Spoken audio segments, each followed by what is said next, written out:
पुरानी पेंशन बहाली के लिए देश भर से आए लाखों कर्मियों ने रविवार को दिल्ली के रामलीला मैदान से हुंकार भरी। केंद्र और राज्य सरकारों के कर्मचारी संगठनों के नेताओं ने पेंशन शंखनाद महारैली में कहा कि अगर सरकार अपनी जिद नहीं छोड़ती है तो वोट की चोट के आधार पर पुरानी पेंशन बहाल कराएंगे। सरकारी कर्मियों, पेंशनरों और उनके रिश्तेदारों को मिलाकर ये संख्या 10 करोड़ के पार चली जाती है। चुनाव में बड़ा उलटफेर करने के लिए ये संख्या निर्णायक साबित होगी। इस रैली में केंद्र और राज्यों के कर्मचारी संगठनों ने भाग लिया। हालांकि रैली का आयोजन national movement for old pension scheme यानी NMOPS के बैनर तले हुआ है। NMOPS के राष्ट्रीय अध्यक्ष विजय कुमार बंधु ने कहा कि पुरानी पेंशन कर्मियों का अधिकार है, वो इसे लेकर ही रहेंगे। दिल्ली के रामलीला मैदान सरकारी कर्मियों से खचाखच भरा हुआ नजर आ रहा है। आपको बता दें कि इस रैली की तैयारियां करीब 1 साल से की जा रही थी। कई राज्यों के कर्मचारी 2-3 दिन पहले ही दिल्ली पहुंच गए थे। रेल, बस और दूसरे वाहनों में बैठकर कर्मचारी दिल्ली पहुंचते रहे। कई कर्मियों ने रेल की तत्काल टिकट ली और सुबह सुबह रविवार को 11 बजे तक रामलीला मैदान पूरी तरह से भर चुका था। रामलीला मैदान के चारों तरफ की सड़कों पर कर्मियों के जत्थे चलते हुए नजर आ रहे थे। कर्मियों के द्वारा पेंशन का नारा लगाया जा रहा था। इससे पहले केंद्रीय कर्मचारी संगठनों ने 10 अगस्त को रामलीला मैदान में एक विशाल रैली आयोजित की थी। अब national movement for old pension scheme द्वारा पेंशन शंखनाद महारैली आयोजित की गई है। विजय कुमार बंधु ने रैली की सफलता के लिए विभिन्न राज्यों का दौरा किया था। बंधु ने कहा, पुरानी पेंशन बहाली का मुद्दा अब जीवन मरण का प्रश्न बन चुका है। जब 5 राज्यों में पुरानी पेंशन बहाल हो सकती है तो पूरे देश में क्यों नहीं। देश के आंतरिक और सीमा की सुरक्षा में तैनात CAPF जवानों की भी पुरानी पेंशन से इन्हें वंचित रखा जा रहा है। दिल्ली उच्च न्यायालय ने केंद्रीय अर्धसैनिक बलों को भारत संघ के शस्त्र बल मानते हुए उन्हें पुरानी पेंशन का फायदा देने का फैसला सुनाया था। केंद्र सरकार ने उसे लागू करने की बजाय सुप्रीम कोर्ट में स्थगन आदेश ले लिया। NPS स्कीम में शामिल कर्मी 18 साल बाद रिटायर हो रहे हैं तो उन्हें क्या मिला है। एक कर्मी ने तो NPS में 2,417 रुपए मासिक पेंशन मिलने की बात कही, दूसरे को जबकि 2,506 रुपए और तीसरे कर्मी को 4,900 रुपए प्रति माह की पेंशन मिली है। अगर यही कर्मचारी पुरानी पेंशन व्यवस्था के दायरे में होते तो इन सभी को हर महीने क्रमशः 15,250 रुपए, 17,150 रुपए और 28,450 रुपए मिलते। NPS में कर्मियों द्वारा हर माह अपने वेतन का 10% शेयर डालने के बाद भी उन्हें रिटायरमेंट पर मामूली सी ही पेंशन मिलती है।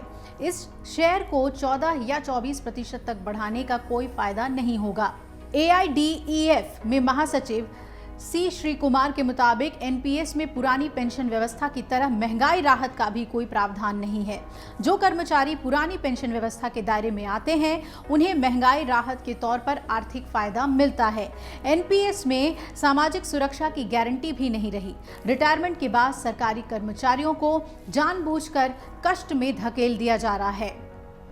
NMOPS की महाराष्ट्र इकाई के सोशल मीडिया इंचार्ज विनायक चौथे ने कहा कि दिल्ली के रामलीला मैदान में देश के कोने कोने से सरकारी कर्मचारी पहुंचे हैं और OPS की मांग को लेकर अभी तक की ये सबसे बड़ी रैली है। ये विशाल रैली सिर्फ पुरानी पेंशन बहाली के लिए है। केंद्र सरकार ने जो कमेटी गठित की है उसमें OPS का तो कहीं पर जिक्र ही नहीं है, वो तो NPS में सुधार के लिए है, जबकि कर्मचारी पहले ही कह चुके हैं कि उन्हें OPS से कम कुछ भी मंजूर नहीं। सरकारी कर्मचारियों का केवल एक ही मकसद है कि बिना गारंटी वाले NPS योजना को खत्म किया जाए और परिभाषित और गारंटी वाली पुरानी पेंशन योजना को बहाल कर दिया जाए। OPS में हर 10 साल में वेतन और पेंशन रिवाइज होते हैं। नया वेतन आयोग अपनी सिफारिशें देता है और ये सब बातें NPS में शामिल नहीं हैं। OPS के लिए गठित national joint council of action यानी NJCA की संचालित समिति के राष्ट्रीय संयोजक एवं स्टाफ साइड की राष्ट्रीय परिषद यानी JCM के सचिव शिव गोपाल मिश्रा ने बताया कि लोकसभा चुनाव से पहले पुरानी पेंशन लागू नहीं होती है तो भाजपा को इसका खामियाजा भुगतना पड़ेगा।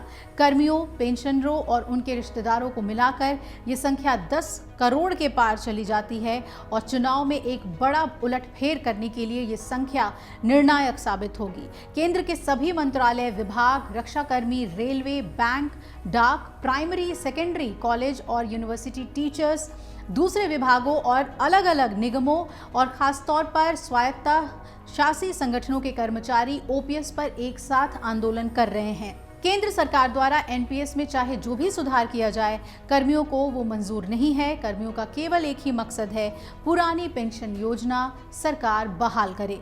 भारत के सर्वोच्च न्यायालय की 5 सदस्यीय पीठ, जिसमें मुख्य न्यायाधीश डीवाई चंद्रचूड़, जस्टिस तुलजापुरकर और जस्टिस ओ चिन्नप्पा रेड्डी, जस्टिस बहारुल इस्लाम शामिल थे, भारत के संविधान के अनुच्छेद 32 के अंतर्गत रिट पिटीशन संख्या 5939 से 5941, जिसे डीएस नाकरा एवं अन्य बनाम भारत गणराज्य के नाम से जाना जाता है, में 17 दिसंबर 1981 को दिए गए प्रसिद्ध निर्णय का उल्लेख करना जरूरी है। इसके पैरा 31 में कहा गया है कि चर्चा के 3 बातें सामने आई हैं। एक, पेंशन ना तो एक इनाम है और ना ही अनुग्रह की बात है जो कि नियोक्ता की इच्छा पर निर्भर हो। ये 1972 के नियमों के अधीन एक निहित अधिकार है जो प्रकृति में वैधानिक है, क्योंकि उन्हें भारतीय संविधान के अनुच्छेद 148 के खंड 50 का प्रयोग करते हुए अधिनियमित किया गया है। पेंशन अनुग्रह राशि का भुगतान नहीं, बल्कि ये पूर्व सेवा के लिए भुगतान है। ये उन लोगों के लिए सामाजिक आर्थिक न्याय प्रदान करने वाला एक सामाजिक कल्याणकारी उपाय है जिन्होंने अपने जीवन में सुनहरे दिनों में नियोक्ता के इस आश्वासन पर लगातार कड़ी मेहनत की कि उनके बुढ़ापे में उन्हें ठोकर खाने के लिए नहीं छोड़ दिया जाएगा। अमर उजाला अब आपके टीवी पर भी। अपने स्मार्ट टीवी पर YouTube पर सर्च करें अमर उजाला, चैनल सब्सक्राइब करें और देखें ताज़ा खबरें, वो भी HD क्वालिटी में। और हाँ, बेल आइकन दबाना ना भूलें ताकि हर खबर हो आपके घर। अमर उजाला, निष्पक्ष, निर्भीक, निरंतर।